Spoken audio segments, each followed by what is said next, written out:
Alors comme ça, toi aussi, tu penses qu'il faut avoir peur de sortir de ton hôtel en République Dominicaine?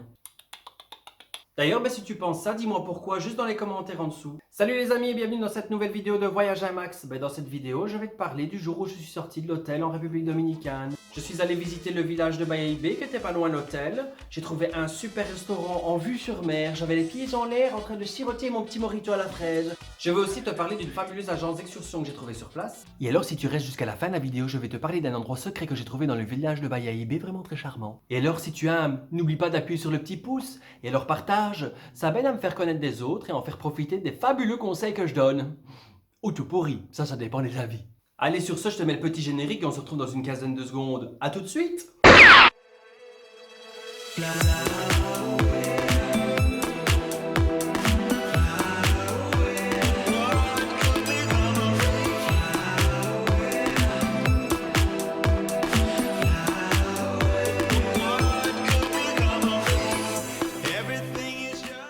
Alors la première fois où je suis sorti de mon hôtel en République Dominicaine, c'était il y a 9 ans, où j'ai été invité à manger chez une photographe que j'ai rencontrée lors d'une excursion. On a vraiment été bien accueillis, super sympathique.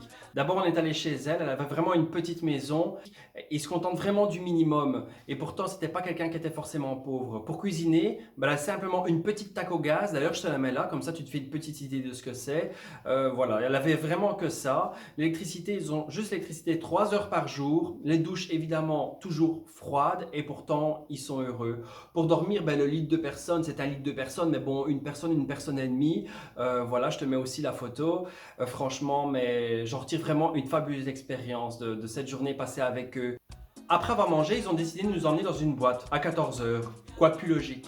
Alors là, je t'arrête tout de suite. Parce que la journée se passait bien, mais quand ils nous ont fait prendre une mobilette, on était à 3 sur la mobilette, à 100 à l'heure dans la ville, en train de passer entre toutes les voitures. Il passait au rouge, oui non, pareil, il ne faut pas s'arrêter. Il passe au rouge, là j'étais vraiment pas à mon aise. Le pauvre gars, à mon avis, je lui passe à cette saison, il a plus de nichon. Mais bon, voilà, c'était pour ma sécurité d'abord, rien à foutre de ses seins. Mais bon, ça fait partie de l'expérience. La première, la deuxième a suivi. Quand on est arrivé en boîte, alors il y avait une excellente ambiance. Vous savez, là-bas c'est le bachata, tout ça, donc au niveau danse, c'est vraiment une chouette ambiance. Mais quand vous avez 10 prostituées qui sont derrière le comptoir et qui vous regardent vraiment avec un air bizarre, ayant des expressions faciales des plus étranges, je ne comprenais pas trop ce qu'elle me voulait personnellement. Mais bon, c'était quand même chouette et on s'est bien marré. Après ça, elle nous a raccompagnés. C'est là qu'elle nous a offert un joli cadre de République Dominicaine. Comme quoi, c'est ceux qui ont le moins qui donnent le plus. À mon avis, je dois être millionnaire. En tout cas, je suis vraiment content d'avoir connu ce gentil petit couple. Regardez la petite photo, ils sont pas mignons. En plus, toujours souriant, bien accueillant et vraiment sympathique. La deuxième fois que je suis sorti de mon hôtel, c'était pas plus tard que l'année passée. J'ai décidé de lever le cul de mon transat, de prendre un van direction Bayahibe, le village de pêcheurs qui se trouve à plus ou moins 20 minutes de l'hôtel Iberostar à Sena Dominicus. J'ai fait quelques petites vidéos, je me suis promené dans la rue, je te montre ça tout de suite.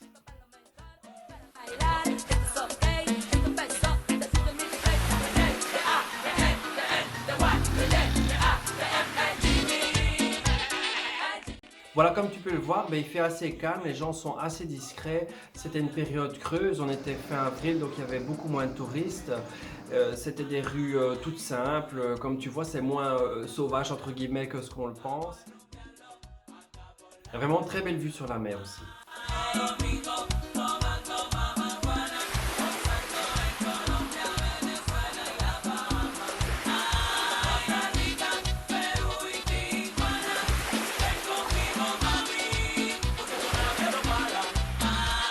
J'aimais bien les petites échoppes, c'était des petites échoppes de commerce, toutes typiques, c'était charmant. Oui, parfois j'essayais quand même de les éviter parce qu'ils viennent toujours quand même essayer de t'accrocher pour te vendre quelque chose. On va sûrement encore m'appeler pour vendre des trucs, pour me vendre des trucs. On va essayer de faire ça vite, hein. Alors t'accrocher, oui, mais c'est pas comme en Tunisie où quasiment ils t'enferment dans le magasin. Non, ils sont vraiment super sympas, ils t'emmènent dans le magasin, ils proposent leur article, ils essaient de te vendre. Il faut toujours marchander parce qu'évidemment ils tapent 2-3 fois le prix, mais si tu restes souriant et accueillant, ils resteront super sympas avec toi. Dans les échoppes, ils vendent un petit peu de tout, des cadres, du tabac. Moi, j'aimais bien particulièrement celle où ils vendaient un petit peu des cadres. Les couleurs étaient vraiment sympas, c'était joli, c'était tout petit, tout mignon. J'adore! J'en ai même acheté un.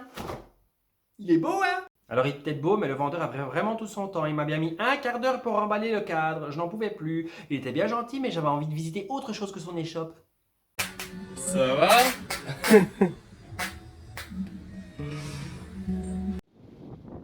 Alors des échoppes comme celle-là, il y en a aussi tout près de l'hôtel, le long de la plage, où j'ai encore craqué pour ce fabuleux et extraordinaire pendule d'une utilité folle. Non, je l'adore mon petit pendule. Normalement, il voulait me le vendre 50 € le gars. Lol. J'ai négocié, je l'ai eu pour 15 €. Je ne voulais absolument pas sortir de ce magasin avant de l'avoir pour 15 €. Et je l'ai eu. Arrivé vers midi, je commençais à avoir faim, donc il fallait que je me trouve un restaurant. Alors j'ai fait quelques restaurants, il n'y avait jamais personne nulle part. Je me disais, j'espère que c'est quand même bon. Et là, j'en ai trouvé un, magnifique. Je me suis rapproché, il avait une vue sur mer. Je suis rentré là, super typique de restaurant ouvert. Il y avait une ambiance agréable, le patron était super sympa, j'ai vraiment bien mangé. Je me suis pris frites poulet pour pas changer de la Belgique. Et surtout, Morito. Il y avait vraiment une belle terrasse, je suis bien resté là 1h30. Il y avait même une petite balançoire, je me suis assis dessus là, bien peinard. Et je suis resté là à observer la superbe vue que vous aviez sur la mer.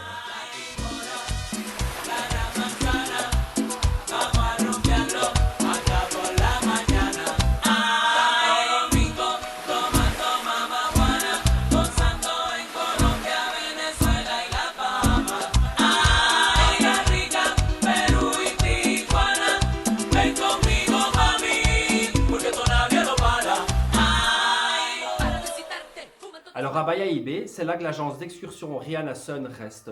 Si tu veux les trouver, ils se trouvent dans le village. Ils font vraiment des excursions pour moitié prix de ton tour opérateur habituel et de meilleure qualité. Ils vont là où les autres ne vont pas et ils vont avec des plus petits groupes parce que te retrouver avec 200 personnes sur le même bateau, c'est vraiment pas fun. D'ailleurs, Céline C et Mimi, je vous embrasse vraiment très fort les filles.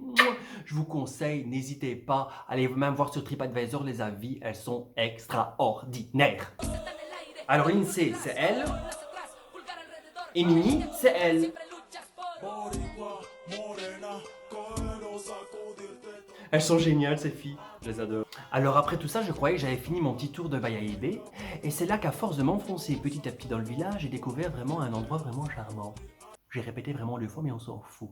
Je ne recommencerai pas cette vidéo. J'ai trouvé une crique, toute simple, super calme, une bagnole garée sur le sable, ça j'ai pas compris. Mais pourquoi pas? Là aussi, je suis bien resté 1h30, 2 heures. Allez, je te laisse regarder et en profiter un petit peu.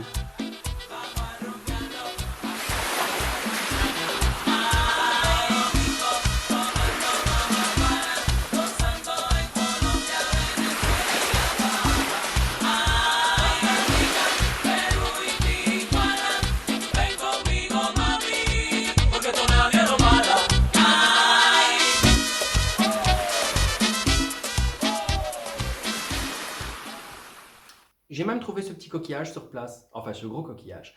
J'aime bien toujours ramener soit une pierre, un coquillage du pays que je visite. Donc voilà, petit souvenir. Merci. Donc pour répondre définitivement à la question est-ce que c'est dangereux de sortir de son hôtel en République dominicaine, c'est non, non et non. Évidemment, ça dépend où tu vas. Personnellement, je suis sorti uniquement du côté de Bayahibe et lors de l'excursion safari. Ça, je te ferai une autre vidéo par rapport à ça. Mais à aucun moment, je me suis senti en insécurité. Évidemment, il faut être prudent, comme dans tous les pays, comme dans le nôtre. Je pense que tu vas pas aller dans n'importe quelle rue, tu vas faire attention à t'exposer et à quelle heure aussi. Tu vas pas aller à 11 h du soir, te promener dans les petites rues où il y a vraiment personne, avec ton GSM à l'air comme ça. C'est partout qu'il faut faire attention, là-bas aussi. Mais en journée et surtout au village de Bayahibe, il n'y a vraiment aucun problème. J'espère que j'aurai l'opportunité de visiter d'autres endroits de ce pays fabuleux où les gens sont géniaux. Je t'invite vraiment à y aller, n'attends plus une seconde. Surtout n'hésite pas, si tu as des questions, eh bien pose-les-moi, je suis là pour t'y répondre, tu les mets dans les commentaires et je t'y répondrai dès que possible. Et voilà, ça y est, la vidéo est déjà terminée. Je suis triste de devoir vous quitter, mais bon, toutes les bonnes choses ont une fin. J'espère qu'elle t'a plu, qu'elle t'a donné envie d'aller visiter ce beau pays et surtout de bouger de ton hôtel en dehors des excursions, bien sûr. On se retrouve prochainement pour une future vidéo. Allez les amis voyageurs, à la prochaine.